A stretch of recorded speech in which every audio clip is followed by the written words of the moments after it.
Qual é a exata democracia que existe no Brasil? Para falar sobre o assunto, nós convidamos Ricardo Salles, que é presidente do Instituto Direita Brasil. Ricardo, bem-vindo. A sua perspectiva em relação ao Brasil, independentemente de otimista ou pessimista, olhando para a realidade brasileira, dos avanços que houve e evidentemente existiram, mas do muito que poderia já ter sido feito e ainda não foi feito, você está em que patamar dentro da expectativa que tem sobre o país? Olha, eu acho que o país melhorou muito em algumas coisas e piorou muito em outras. O Brasil melhorou muito na questão econômica, aliás, graças àquelas mudanças que foram feitas lá atrás, com o Plano Real e tudo mais, mas piorou muito em várias outras questões, por exemplo, questões comportamentais, questões de segurança pública e tudo mais. Isso, na minha opinião, tem uma raiz, são problemas complexos, mas se você for dilapidando o problema e tentar chegar na sua causa, eu acho que tem um problema que é quase que fundamental, assim, de fácil entendimento.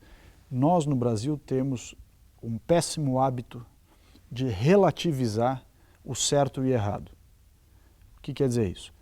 Você, ora tem uma opinião, ora tem outra, dependendo de quem é a pessoa com quem você está falando ou de sobre quem você está falando. Porque você comenta um fato, e esse fato é sobre um amigo seu, ou sobre alguém que você conhece, você vai ser condescendente, vai achar desculpa, vai dizer, coitado, não fez por mal e tal. Se é alguém que você não gosta, alguém que você não conhece, não, cadeia.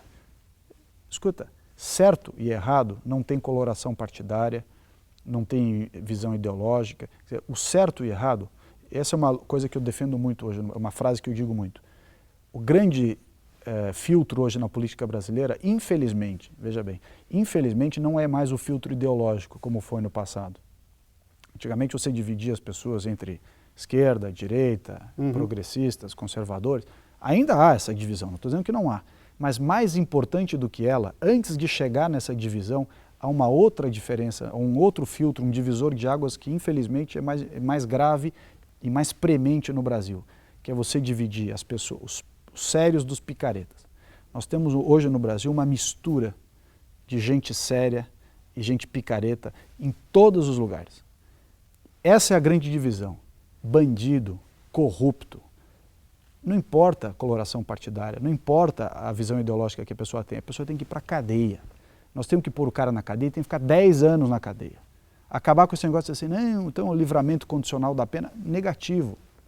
A pena tem o caráter de reeducar o sujeito, mas tem o caráter de punição e exemplificação para os demais. De afastá-lo do convívio social. Não, e o exemplo é muito importante. Dizer o seguinte, olha, eu estou pondo ali o sujeito A na cadeia e você, B, pensa bem se você vai fazer isso de novo, vai fazer igual a ele, porque você vai ficar 10 anos na cadeia como ele. Agora, o sujeito faz tudo o que faz. Eu não estou dizendo só dos políticos, não. Agora tem um exemplo claro, que é o assunto do mensalão, mas tem outras coisas. O sujeito tem que ficar na cadeia. Não importa se ele oferece perigo ou não para a sociedade. É uma questão do exemplo. E tem que ir para a cadeia, independentemente de qual é o grupo político que ele participa. Se ele é do grupo partido A, partido B, da linha de pensamento A, partido C. O sujeito tem que ser um negócio exemplar. A hora que a gente tiver limpado esse país, ou tiver dado a mensagem dizendo assim, olha, picaretagem aqui não. Aí nós vamos para uma coisa que é meio supérfluo hoje em dia, que é a discussão ideológica.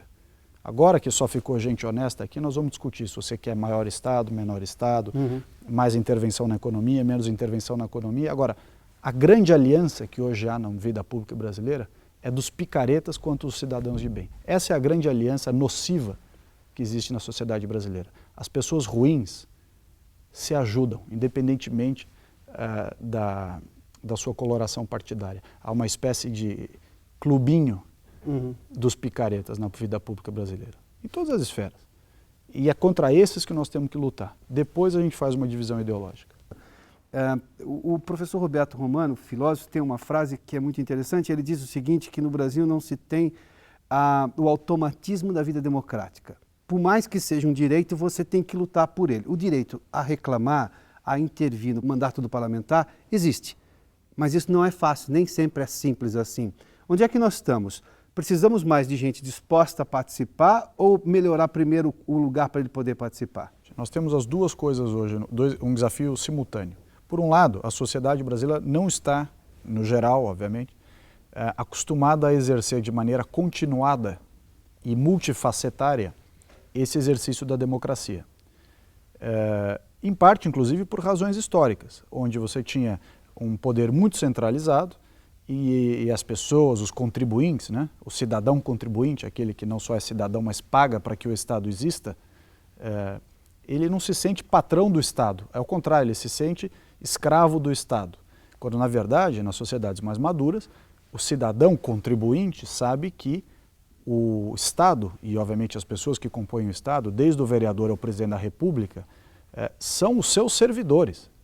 Eles recebem para servir ao Estado que, portanto, serve ao cidadão. Então, esse é o lado da mentalidade. Do lado das ferramentas, nós de fato temos algumas dificuldades de ferramental, né? Instrumentos de transparência, instrumentos de accountability, ou de prestação de contas ao cidadão, que permitam que a pessoa tenha de fato um caminho livre e fácil, né, para exercer a sua cidadania num ambiente democrático. Mas eu acho que isso melhorou muito. Hoje, para quem quer exercer, para quem realmente tem vontade de exercer, e não precisa ser muita vontade. Você vê todas essas associações e entidades que nos últimos 10 anos, talvez, se formaram em torno dos temas da democracia, por exemplo, aquele movimento da Ficha Limpa ou do Brasil Anticorrupção, enfim, são movimentos espontâneos da sociedade que se organizaram e usaram, como o Transparência Brasil, instrumentos de fiscalização, acompanhamento e, de certa forma, cobrança de resultados de políticos, de juízes, como é o CNJ, de membros do Legislativo, membros do Ministério Público, enfim, você tem várias facetas. Agora, não é da nossa natureza ainda, isso está sendo construído, esse espírito associativista que em outras sociedades, como nos Estados Unidos, por exemplo, nos Estados Unidos é uma coisa interessante, né? O sujeito no currículo, quando ele vai lá para a faculdade, uma das coisas que conta pontos é se ele desenvolveu ao longo da sua vida de college, né, trabalhos voluntários. Sim. Aqui não. Serviço à sociedade. Serviços associativistas ou serviços voluntários à sociedade. Mas o verbo servir em inglês é um dos verbos mais importantes. Exato. Então nós aqui não temos isso. Ao contrário, as pessoas falam, mas você está trabalhando de graça nisso, mas você vai trabalhar, ganhar dinheiro. Não. Sim. Uma parte, até isso é uma coisa interessante, a responsabilidade das pessoas, quanto mais cultura, quanto mais preparo, quanto mais oportunidades, inclusive financeiras, quanto mais patrimônio ou salário você tem, há uma obrigação implícita em devolver uma parcela disso à sociedade através do quê?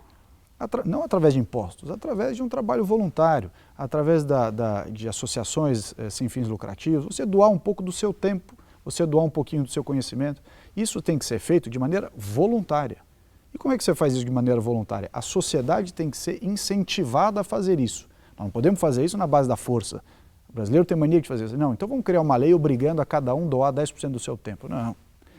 A pessoa tem que se sentir moralmente compelida a participar, a doar parcela do seu tempo, inclusive nas coisas em que ele tem realmente algo de bom para dar. Aquele que tem habilidades no esporte ensina esporte, aquele que tem habilidade em história ensina história, o que tem em finanças ensina finanças e por aí vai. Nós estamos longe disso, né? Porque muito longe. A mera participação do pai e da mãe na educação do filho, seja ele estudante de uma escola particular ou escola pública, ele acha que ou é dever do Estado educar o filho dele ou é dever da escola particular que ele paga. Não, o sujeito larga o filho na escola e diz assim, a minha obrigação, de agora das 9, das 8 ao meio-dia, a escola cuida. Quer dizer, é como se fosse uma transferência de responsabilidade. Parecida com essa que você citou há pouco, do sujeito que vota e diz assim, bom, cumpri a minha obrigação, daqui a 4 anos eu volto. Essa frase, cumprir a minha obrigação, a gente vai ouvir agora em outubro, provavelmente 2 vezes, em algum momento. Mais do que cumprir a minha obrigação, deveria ser exercer o meu direito. Deixa eu entender o outro lado. E quem está no Estado, seja como servidor público concursado ou cargo de confiança, mas enfim, é um servidor público ali. Ele tem a percepção de que ele é servidor no sentido clássico da expressão? Existe uma parcela que é realmente dedicada, mas eu diria que é uma minoria. A maioria, principalmente daqueles que são funcionários permanentes do poder público, aqueles que prestaram concurso, nós estamos falando aqui, tem 2 grupos, né? Você tem aqueles que são os comissionados, que portanto podem ser demitidos a qualquer momento, e você tem um outro grupo que são os concursados. Há uma brincadeira dizendo que o sujeito presta o concurso e põe um burro na sombra. Por quê? Porque ele não vai ser mandado embora. Ele é como se tivesse obtido um privilégio, o privilégio de ter estabilidade no emprego, quase nenhuma cobrança por resultado e qualidade de prestação de serviços, a certeza de uma remuneração que já foi ruim, hoje em dia é boa, o funcionalismo brasileiro não ganha mal. Compara o salário do funcionalismo público brasileiro em qualquer esfera com o salário do setor privado, nós veremos que o setor público não ganha mal. E você vai ver que, por outro lado, ele não tem a cobrança de resultados e ele não tem um risco, que é algo importantíssimo, que é o sujeito que não tem desempenho, ele não entrega vamos dizer, o resultado para o qual foi contratado, ele tem que ser mandado embora. Ainda que um processo mais firme, mais rígido, para você não ter perseguições políticas, mas a estabilidade no emprego de todo o funcionalismo indiscriminadamente e, por outro lado, uma obrigatoriedade que é totalmente demagógica de isonomia de salário, você transforma o funcionário num preguiçoso. Então você tem que pôr a pessoa assim, você tem meta, cumpriu a meta, ganha bônus, não cumpriu a meta, você não só não ganha bônus, como vai para a rua. E vai pôr uma pessoa que queira o seu cargo, pelo seu salário, para fazer o trabalho que você não está fazendo. Prêmio por mérito e por desempenho. Meritocracia e desempenho. É você valorizar quem trabalha, quem é bom, e você pôr para fora quem não é bom. Porque quem não é bom está prejudicando o Estado e está prejudicando o cidadão. O senhor acha que a sociedade brasileira, e quando eu digo sociedade, digo o todo da sociedade, tem noção do que é hoje, do que são essas distorções todas? Porque se eu fizesse isso há 10 anos, dizendo assim, vamos acabar com a estabilidade do funcionário público, tem para mim a ideia de que haveria uma reação indistinta, ou seja, de todo mundo, contrário à medida, porque acha que estão perseguindo os funcionários. As pessoas sabem que esse funcionário tem privilégios e que, claro, o bom não vai ser demitido porque ele é bom e, evidentemente, você quer um serviço. O senhor acha que esse tipo de mentalidade existe? Houve um avanço na compreensão? Olha, eu acho que a sociedade evoluiu muito. Talvez ainda não estejamos num nível de conhecimento e maturidade que permita à sociedade discutir isso sem perseguições, sem patrulhamento ideológico. Inclusive porque hoje a gente vive no Brasil uma ditadura das corporações. O corporativismo, o lobby das corporações é tão forte no executivo, no legislativo e no judiciário, que qualquer coisa que você tire do senso comum, só para discutir, quer dizer, olha, vamos discutir um assunto, há uma avalanche de comentários e campanhas e uma série de medidas que são um verdadeiro patrulhamento ideológico sobre essas discussões, para abafar mesmo a discussão. Mas o fato é o seguinte, a sociedade, a hora que ela entender que há certas garantias que no fundo se voltam contra ela própria, a sociedade, deveria querer discutir isso. Uma delas é essa, da estabilidade do funcionalismo público como um bem indiscutível. Não pode ser indiscutível. Você tem lá um sujeito que não atinge a meta, não trabalha, está sempre de licença médica porque fraudou XY lá atestados. Tem que ir para a rua. E não importa se ele tem família, se eu pensasse nisso antes. Agora, quem é que está sendo prejudicado? Primeiro, a sociedade, que tem lá um funcionário que trabalha, que ganha, mas não trabalha. Segundo, aquele que poderia estar no lugar do outro. Porque a hora que ele está sentado naquela cadeira, é alguém competente, com vontade de trabalhar, que queria aquele emprego e não tem a vaga. Então, quando a gente mantém um incompetente ou um relapso numa cadeira, você não está mantendo a vaga dele, você está proibindo que o competente, o que quer trabalhar, sente nessa cadeira. É uma injustiça. Essa é a verdadeira injustiça. A injustiça do contribuinte que paga o imposto, chega lá no balcão para receber o serviço público e tem lá um descompromissado que não atende direito. Essa é a verdadeira injustiça. Aí você manda ele embora, vem o sindicato do setor dele dizendo assim, não, coitado, ele não pode ser mandado embora. Como não pode ser mandado embora? Ele deve ser mandado embora. É uma coisa óbvia. Isso é uma coisa de responsabilidade pessoal. Se você você não cumpre as suas obrigações, você tem que ser penalizado. E o que acontece hoje? Você socializa com todo mundo a responsabilidade do sujeito. Somos todos responsáveis por manter o salário dele, que, embora preguiçoso, não pode ser mandado embora. Mas isso não é reproduzido, por exemplo, no Parlamento Brasileiro, quando diz assim, o Congresso brasileiro votou a favor ou contra tal medida. O Congresso é ninguém. O presidente da República, o governador, o prefeito é facilmente identificável. O corpo de vereadores, o corpo de deputados estaduais, o corpo de senadores, os deputados federais, é um montão de gente, é ninguém. O coletivo é ninguém no Brasil e é um problema isso. Se nós tivéssemos, por exemplo, uma associação, algumas ONGs, entidades, que tivessem como... Nos Estados Unidos isso é muito comum. Você pega temas nos Estados Unidos, por exemplo, impostos. Você tem 150 entidades pelos Estados Unidos inteiro, tratando de monitorar o que cada parlamentar vota sob o ponto de vista de aumento da carga tributária, ou seja, impostos. Entidades sem fins lucrativos, que embora sejam sem fins lucrativos, têm bons orçamentos, porque a sociedade americana, o sujeito que acha, você, por exemplo, se você é uma pessoa que se preocupa com o aumento da carga tributária e tem lá uma associação que se dispõe a monitorar tudo quanto diz respeito à carga tributária no Brasil, você pode pegar uma parcela dos seus rendimentos e dizer assim, eu vou ajudar o funding, né? Vou ajudar a financiar essa entidade porque ela luta pela minha causa. Isso é muito comum nos Estados Unidos. Você tem trocentos mil tipos de causas sendo defendidas por trocentos mil entidades diferentes sem fins lucrativos. Então, pegando o seu exemplo do Congresso, você pega um tema lá qualquer que é votado no Congresso, se você tiver 1, 2, 10 entidades desse tipo, no dia seguinte ela vai no jornal e diz assim, olha só, eleitor, quem votou a favor do aumento de imposto, ou quem votou a favor da desregulamentação da área tal. Eu individualizo o coletivo. E você vai prestar contas à sociedade, o deputado, estadual, federal, vereador, não importa. No dia seguinte, a hora que ele abrir o jornal e ver a cara dele ali, alguém dizendo assim, o fulano fez tal coisa. Acabou esse manto essa coisa escondida que ninguém sabe quem votou, o Congresso. Não, nós vamos individualizar. Fica indiscriminado, né? Exato, nós vamos individualizar as responsabilidades. Nós estamos em pleno período eleitoral e a legislação eleitoral feita durante a democracia, é bom lembrar isso aí, vivemos num ambiente democrático, mas eu tenho por mim que temos um período de exceção. Tudo que o jornalismo, sobretudo o jornalismo eletrônico, ou seja, de concessão de rádio e televisão, e eu sou um profissional, sou um jornalista de meio eletrônico, eu tenho uma dificuldade para fazer o jornalismo que eu poderia fazer até o começo da campanha eleitoral. Até o começo da campanha eleitoral, eu posso decidir, segundo os meus critérios profissionais, os critérios de linha editorial, quem entrevistar, como entrevistar, por que tempo entrevistar. E o meu ouvinte ou o meu espectador julga se eu estou fazendo um bom trabalho ou não. Isso chama-se democracia pura. Eu não posso fazer isso, eu tenho que dar, em algum momento, isonomia para todos os candidatos hoje, o que inviabiliza o debate real de com quem as próprias pesquisas apontam, quem tem alguma chance de chegar ao poder. A legislação eleitoral, que prima tanto pela palavra democracia, a justiça eleitoral usa essa expressão com frequência enorme, sobretudo naquele último discurso do presidente do TSE, acho que no dia da eleição, no dia anterior, no dia que antecede a eleição, né?